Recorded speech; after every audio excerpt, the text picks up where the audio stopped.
We are live. Hello. Welcome back to this YouTube channel. It's been a long time since I posted a video like this, and I wanted to jump on and make this video because it's actually very important for me. I like documenting the journey and then looking back at myself and saying, wow, these are all the steps that I went through to get to there.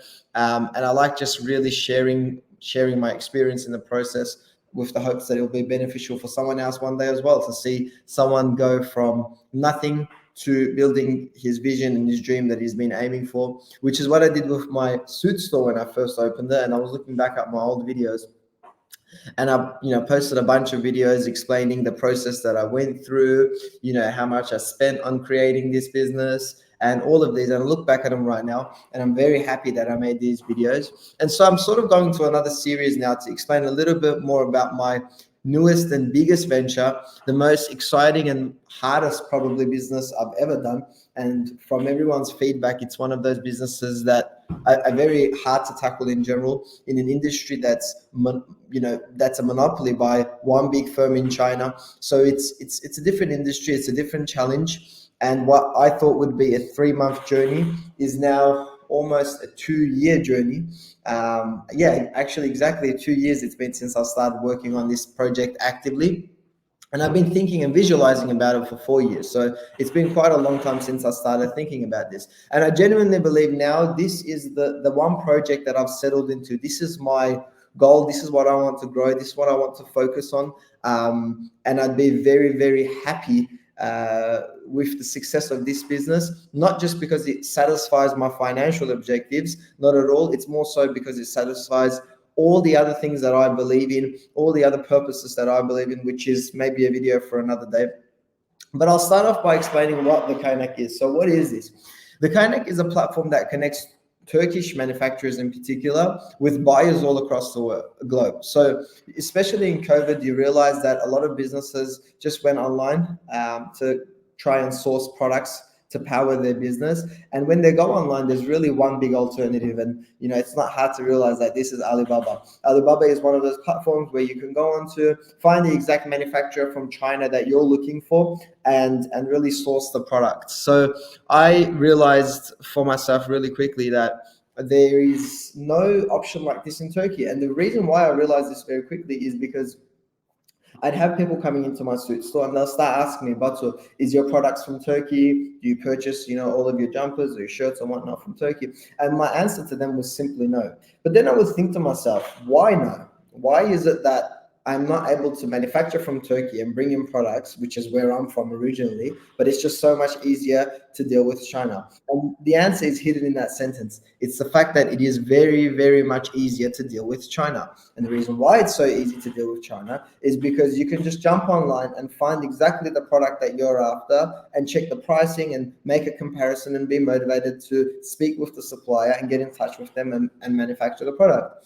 In Turkey, the system that was working was very old school, and that's what I went to analyze. So how do companies purchase from Turkey? Because Turkey is one of those manufacturing countries that make a lot of products for different brands of the world. And I realized that big corporations and big organizations don't have a struggle finding manufacturers because they can send a team here for a month. They can even close down a factory to work for them alone because they're buying so much volume that factories are happy to close and just work for them solely. So it wasn't the big organizations so much that were struggling. It was actually the small to medium business owners that wanted to just jump online, save some time, and make some products. And I said, okay, what do these guys do right now? What is the existing system that's in place? So let's say you have a company selling scarves from Turkey and you've got some unique designs and whatnot, and you wanted to make these out of Turkey. You'd have to either know someone in the Turkish manufacturing industry, which I didn't know for suits, for example, or B, you'd have to fly to Turkey yourself,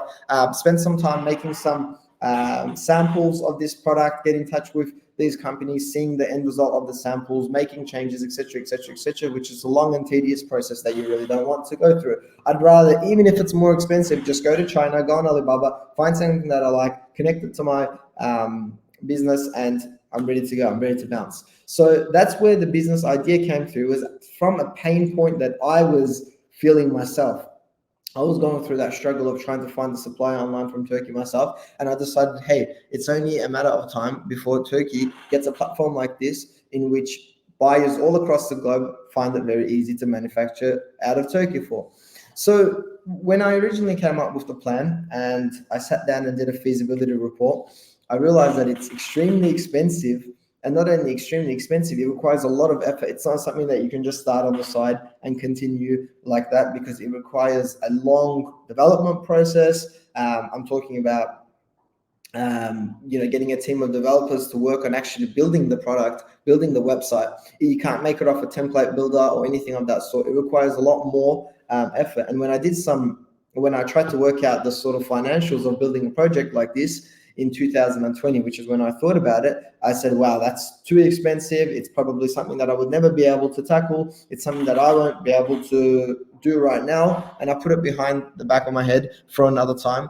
And fast forward 1.5, 2 years, I went through a very successful phase in my own businesses, especially during COVID, and managed to make a lot of the money that I needed to tackle a project like this. So instead of spending that money on things that I could have bought myself and splurging in maybe some more luxury, I put that money aside and I said, okay, if I'm a man to my word, which is when I make enough money, I'm going to do this project, I'll go to Turkey and I'll actually start this. And that's exactly what I've done. I flew to Turkey and I spent the majority of those funds trying to develop this product. Now, the first time that I came here, obviously very naive, very different way of doing business in Turkey in comparison to Australia. So I want to jump right in it, get in there and just get my hands dirty. And I realized that, it takes a lot more effort than that. It takes a lot more struggle than that, more so. Because even the bureaucracy in Turkey was much, much different to Australia. Even something as simple as opening up a business in Turkey was dealt with much differently, and it took much longer to do. So learning these took some time. Doing some market research in Turkey took some time. Trying to develop the project didn't go the way I want to at the start, and I could say I failed on developing the product initially when I first came to here.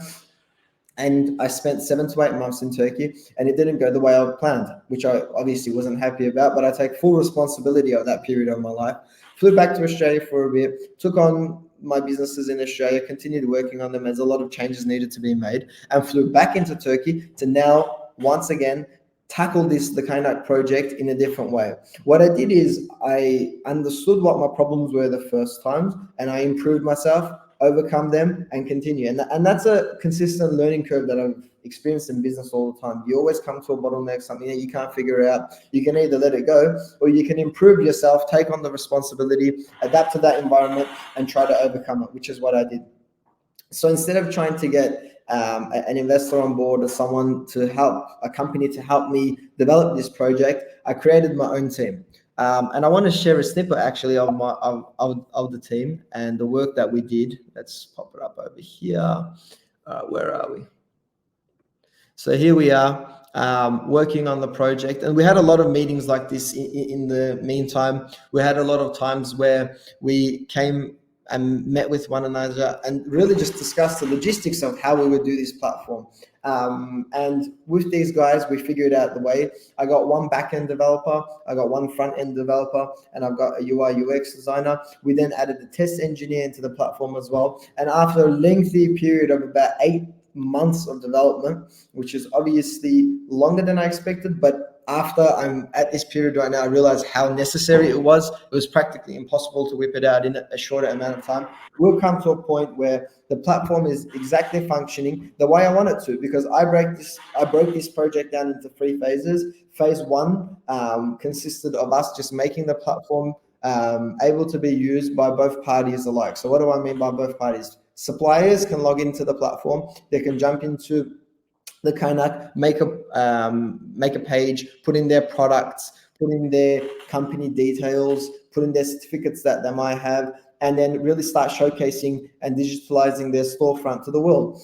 Just like that, I wanted to make buyers overseas make some accounts, be able to post a job that they're after if they can't find the supply that they want, which we call the RFQ system, which once again, I'll probably expand in another video, and make this possible, make this communication possible. So we wrote up the messaging platform. We created these panels for all of these parties. So we make a buyer panel, we made a seller panel, we made a panel for us to control it like a host. And finally, we're at the point where all of these are functioning well. They're working with each other. We're able to take payments on the platform, which just finalized right now. We provide a logistical support to our customers, and legally our back is covered in all realms, as we've written the terms and conditions for our platform as well. So all of this is done. And what I'm going to do in this series is make a video of the buyers panel, the sellers panel, the panel that you see outside, and explain more about that in depth. But I want to finish this video based on a point that I've been thinking about recently. So I want to draw a chart at which point I am in life right now, because I've been here before and I like to analyze it and I like to share it because there might be other people in this point as well. So let's just pop up this notes over here. All right, cool. So the life of business is an interesting one because generally speaking, my experience has showed me that it looks a little bit like this. And let me show that to you right now. So here you start, right? And you have an idea at the start. You have an idea. How can I draw that? Like a little idea, okay? And you think of a bright idea and you say, okay, well, I want to build this product. I want to build this project. And so you get very excited. You have a little motivation and maybe you start making some money. Oh, why are we doing this? Okay. Maybe you start making some money and you start building up to it, this idea. You're at peak motivation and then you sort of spend all your money. You invest all your money, we can say, into this project. So you go to a bit of a down point in your life because you've got this idea that you can't maybe explain to everyone the same way you feel it is. You've done everything. You've done all your research. You found your supplier. You found your product. You found everything. You're at peak motivation. You just want to launch, and then you launch. And in this process, you spend all the money, you spend the marketing dollars, you spend everything that you believe to make it work, and it sort of hits like a down point because your expectation is so high, and the end result is so far from where you expect to be that you hit a down point. And then you slowly start building up again. And as you build up again and again and again, you go through ups and downs, ups and downs, ups and downs. And then maybe you get to a point where you break even. You've got back the money in which you've invested at the start. And the more you keep working and the more you keep working towards it and you put effort towards it, you'll find that, let's open that up there. You'll find that a wave will come. We can call this a period, or a wave will come. And I always call it, how well did you ride this wave, right?